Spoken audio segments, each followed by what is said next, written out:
Hey friends, Leslie from A Friend to Knit With. Welcome to episode 18 of A Friend to Knit With podcast. If you are new here, this is where I share my passion for knitting. And if you are stopping by again, thanks so much for returning. Today is August 19th, Thursday, August 19th. I know that because I'm leaving for Florida to drive. My son is transferring colleges, and so I'll drive with him on Saturday the 21st to Florida. So I will have some knitting time in the car, which will be great. I want to apologize for my goggle marks. That's all I can see right now, but I swim laps in the morning and my goggles seem to leave a longer imprint than they used to, but they last for a while these days. Don't know, but I find swimming so meditative. It is my other, not my other yoga, it's my other knitting, because it's, you just get into the rhythm kind of like you do when you're knitting and you're counting and the time just slips away, and it truly is meditation. So I am going to talk about my latest knit. This is what I finished since the last podcast. I don't know. I did have it on the needles on a couple, just very beginning. It probably took me about 2 months to knit, which it usually does take. It's always taken me 2 months to make these. And it's quite a bit of knitting. I'm gonna stand up so I can show you. But I absolutely adore these sweaters. It's a Hanne Falkenberg Ballerina. And that swing is what gets me in the ballerina every time. It is an oversized sort of, I call it a coat because I wear these more as coats than just hanging out as a sweater. To me, it is a coat. But yeah, it's the Hanne Falkenberg Ballerina. And I cannot say enough about Hanne and her designing. She is a complete design genius. I've only ever knit the ballerina. No, I knit plissé before, which I should show that to you at some point. It's cute, but I don't wear it like this. It's a little cropped, or not cropped, but it's just shorter, and it has like a peplum almost. But I find these very easy to wear for probably all bodies, except I will say this is a small medium, and she has just two sizes, small, medium, large. I did knit the medium large at one point. I consider myself a medium. I'm 5'7". Sometimes I make a small, but I usually always buy mediums. Sometimes I make small sweaters, but if I'm gonna buy something, it's usually a medium. And I don't know if you're super petite, this might just swallow you up, because this is the small medium. And I don't know, I should have my sister Lisa try it on. She's very tiny. Yes, when I see her the next time, the next time I'll see her with this sweater, which will be at Rhinebeck, because I'm going to stay with her at Rhinebeck. And I'll have her try it on, let you guys know. But, okay, this is it. It is knit all vertical. So, most sweaters you knit just horizontal. This is truly knit. I'm going to show you the schematic. Vertical. So you cast on one side and you do the front, and you come around, you do the sleeve all the way around the back, sleeve and front. And the only thing you have to seam together at the end is the sleeves, just right through here. The cuffs and the band are picked up after everything else is knit. And it's definitely, I say that knitting, when I tell people how I think knitting is not hard. If you know how to knit and purl, you can knit anything. What I find to be the most challenging thing for new knitters is reading a pattern. I truly say if you can read the pattern, then you can do it. If you can knit or purl. All the other things are part of a knit or purl. So, but the patterns are, can be challenging, and hers are written a little challenging, I'm just gonna say. But you can do it. And each section, which she, you know, in Vogue knitting magazines, their patterns are always at the same time. You always have to read ahead, but the greatest thing about it is she has sections. So you can know where you can stop reading. You don't have to go all the way ahead. You know where you're gonna start and stop. She has little symbols. But so for instance, like say, you know, at the very beginning when you cast on, you're doing short rows, and her short rows are very unique. German short rows are my short row of choice, but I love, now that I did this on garter, I'm gonna make another half and half triangles wrap, and I'll probably try this short row technique. It'll work just the same, I'm sure. But what she does is knits across to the, you know, short rows are just shorter, literally just shorter rows. So you just are gonna knit not all the way across. Turn your work.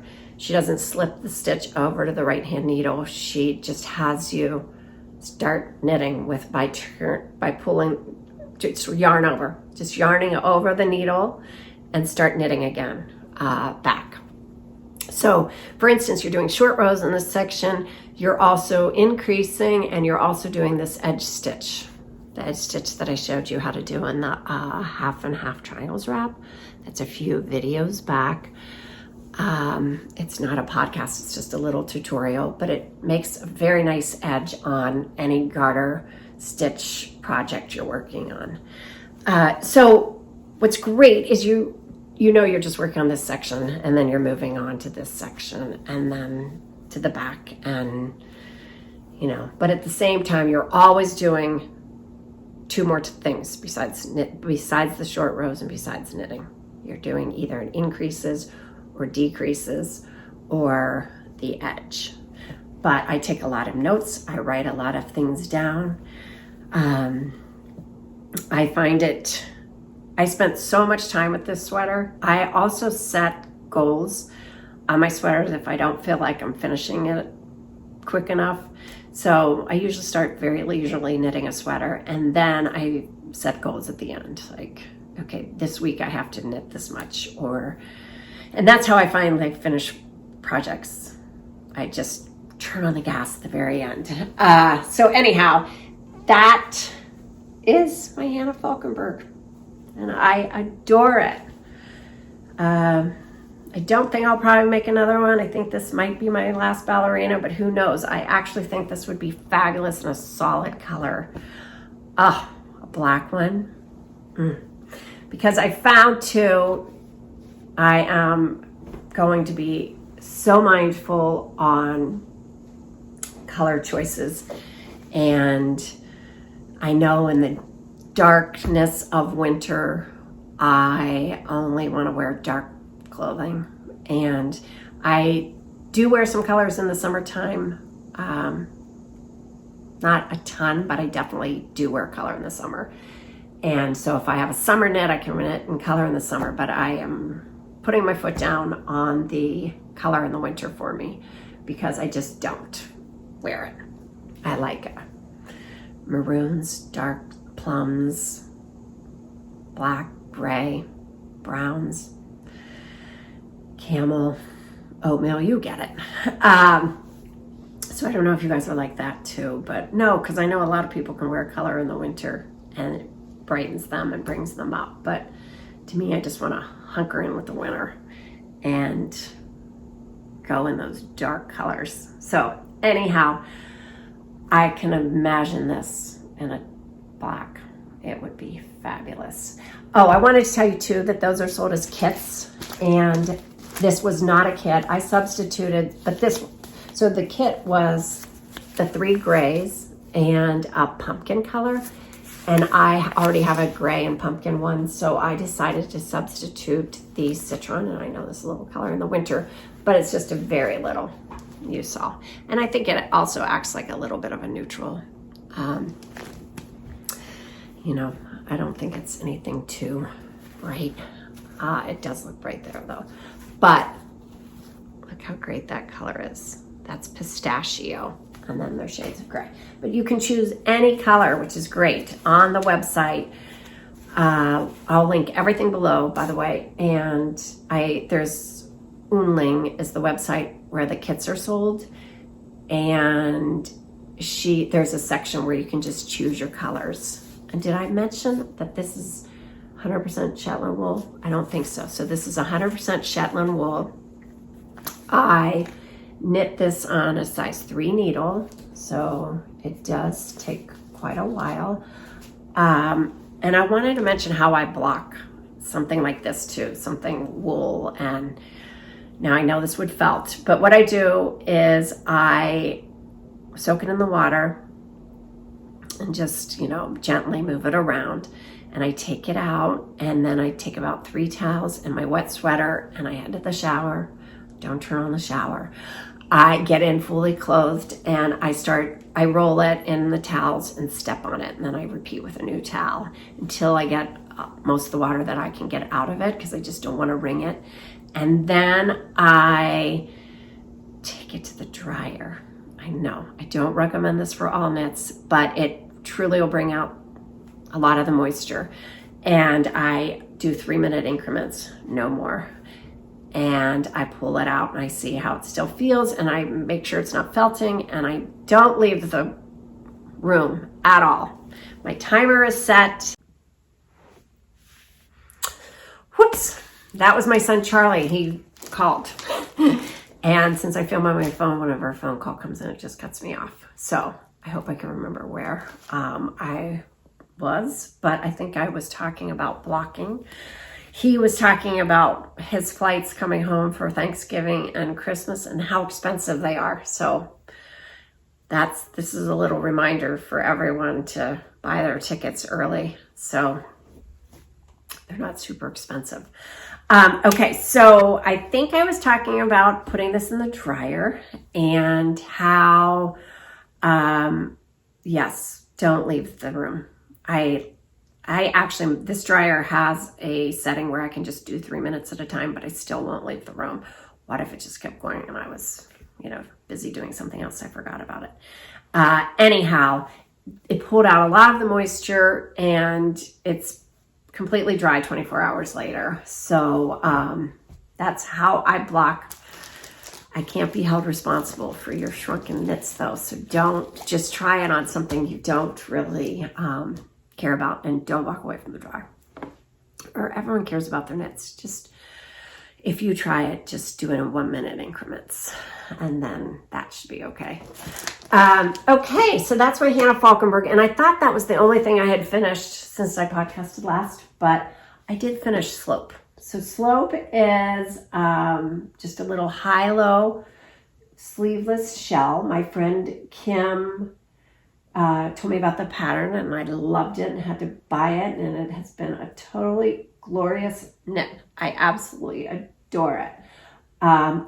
They have 2 versions, cropped and a longer, and I did right in between both because I didn't quite want it cropped, but I didn't want it long either. So right in between. It's just longer in the back, shorter in the front. This yarn is Dreamy. It is Twig by Shibui Knits, and this is a Shibui Knits pattern. Twig is linen, silk, and mohair, which just makes a great mix for structure, holds its shape. You know how some linens can stretch out. This one just does not. I absolutely love it. So that is Slope. I think that's Caffeine color of the Twig.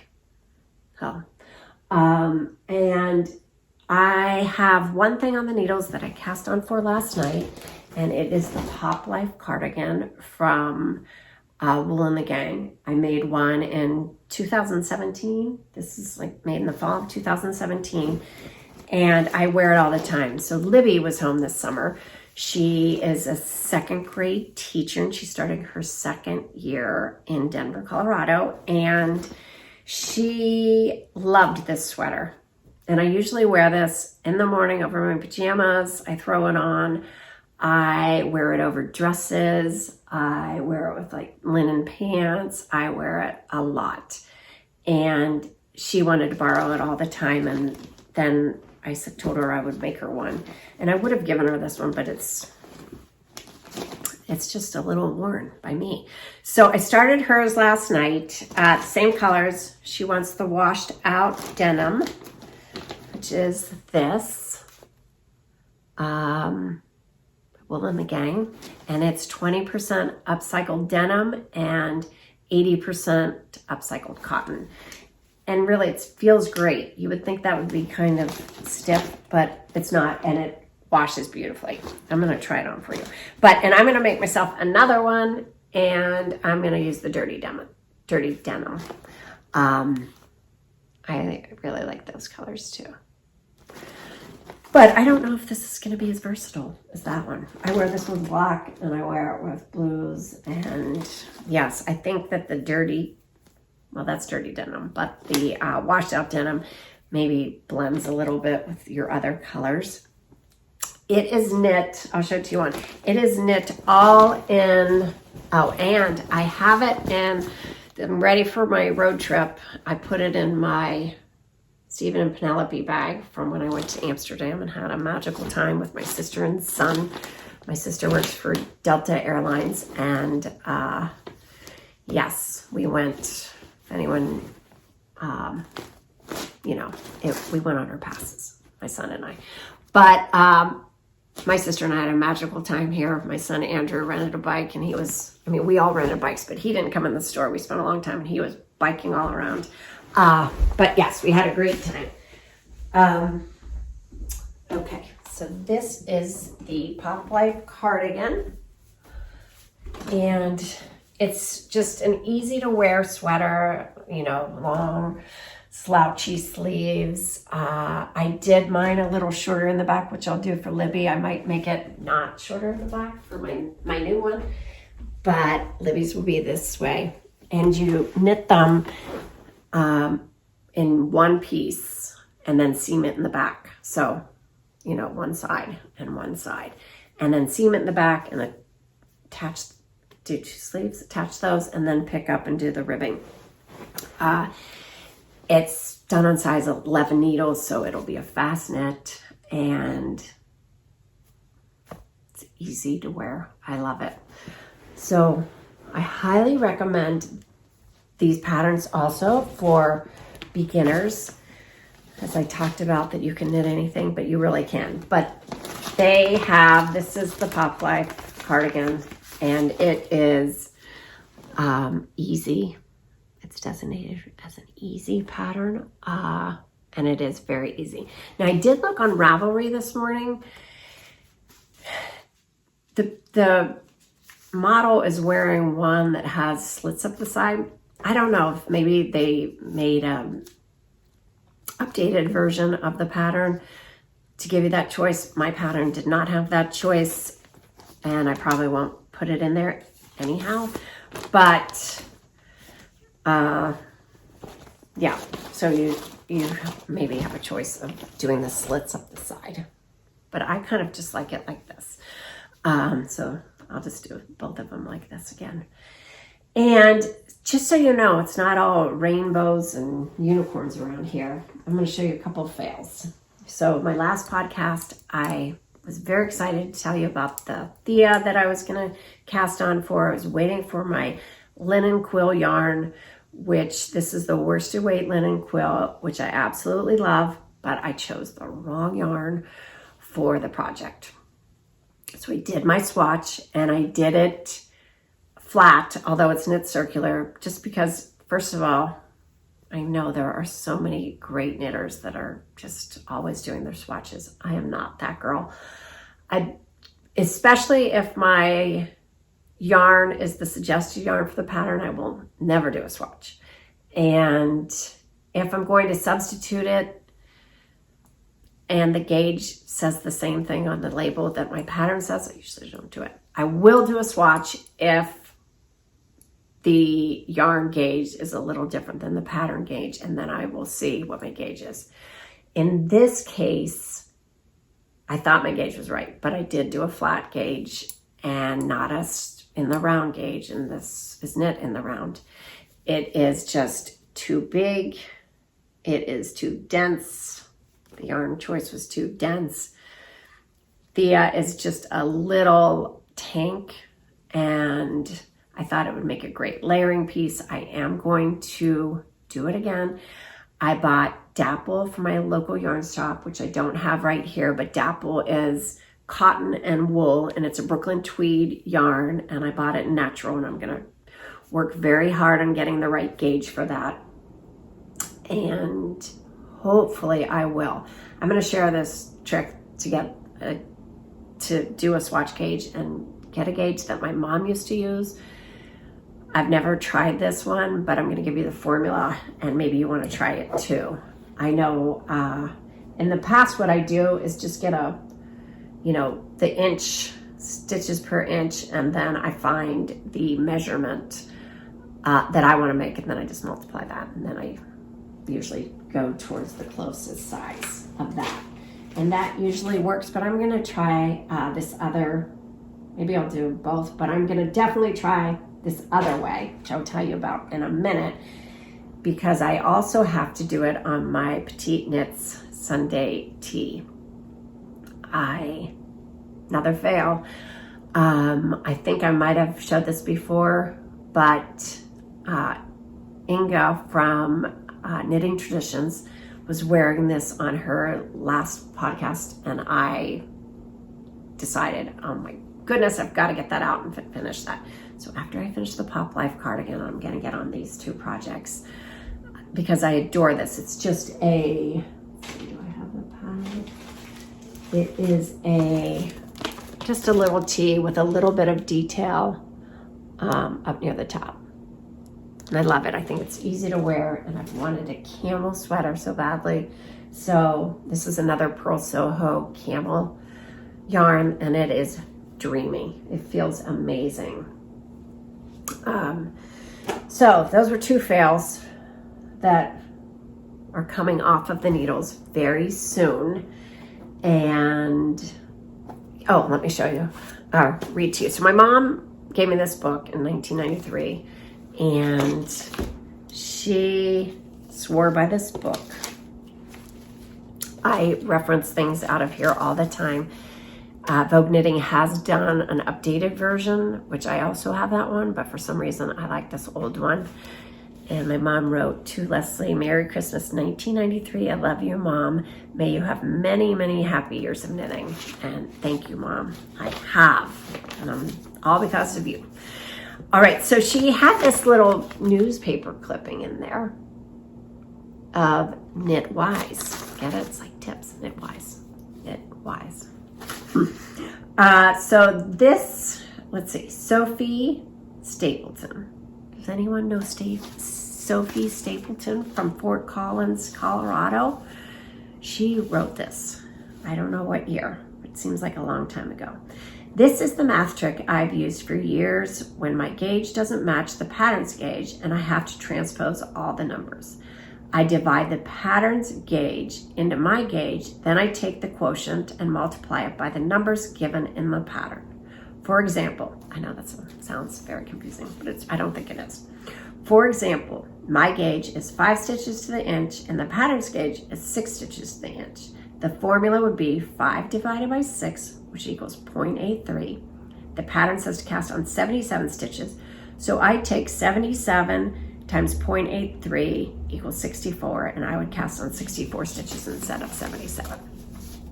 So I'm going to try that. I put everything in my show notes, so I will put this simple little formula down there. Also, if you want to try that, it will be down there. If you have another trick that you use on how to transpose patterns to fit your yarn, I think that's the trickiest part. That's why I usually just use whatever they tell me to use, because then I don't have to do all this figuring. But I'm gonna work on it and figure it out. So I talked about that I am going to make another 1/2 triangles wrap. I talked about this one a few podcasts back, but this was my first 1/2 triangles wrap. And after I saw Nicole's from the Gentle Knitter, she is making my perfect half and half triangles wrap because of those winter months when this is when I probably wear this the most. She did a navy and a black, and how perfect could that be for every outfit for me? So I love all the colors of linen quill, and people put together the most incredible color combinations. They are marvelous, and I want to make them all, but I know I would never wear them. I wear, like I said, color in the summer, but not so much in the winter. So I decided to order black, which I know it sounds boring, and it probably will be a little boring, but that should be coming any day. And then I ordered, or I didn't, I put on the email list when they come back in stock. I think it looks like a color like this, so will be black and maybe camel. I hope it is camel anyhow. That's my dream one, black and camel. I know I would wear that all the time. So yes, and I do have the video up if you are interested in doing that stitch. It's just a few videos back on the edge, just so your pearl bumps don't stick out on your half and half triangles wrap. It really just gives it a nice finished look.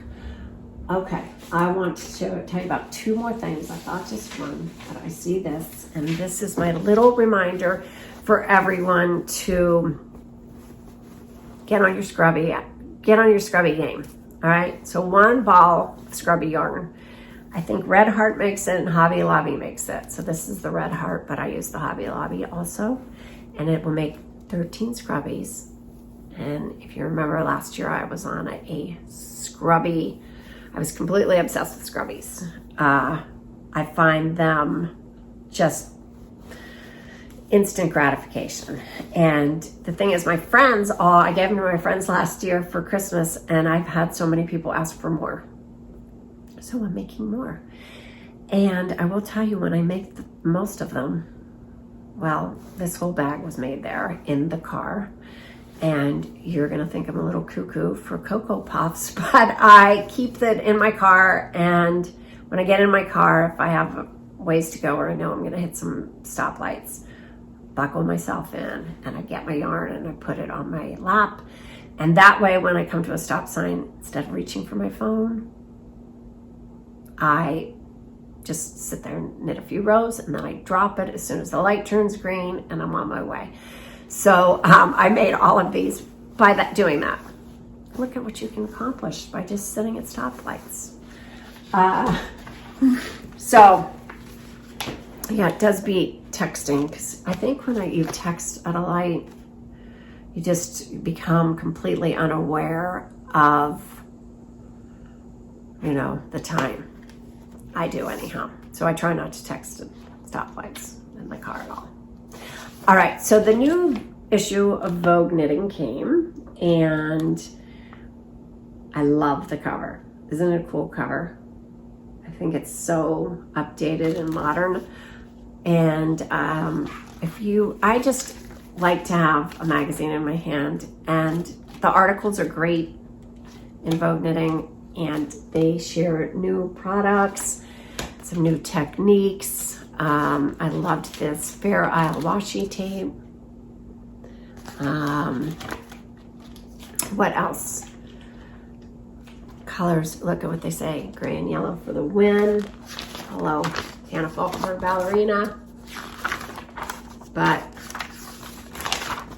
whoops. And I found one pattern that truly caught my eye. It's called the Hobnail. I thought it's just like a classic pullover, but with a little detail on your arms. I love it. Of course, I'd like it in black. I also really like this. It's called Fen in it's a little bit of lace and cables. And look how cute that cardigan is. They're just, I really like this issue. A lot of classic sweaters. I really like this his and hers unisex sweater. That would be great in cream.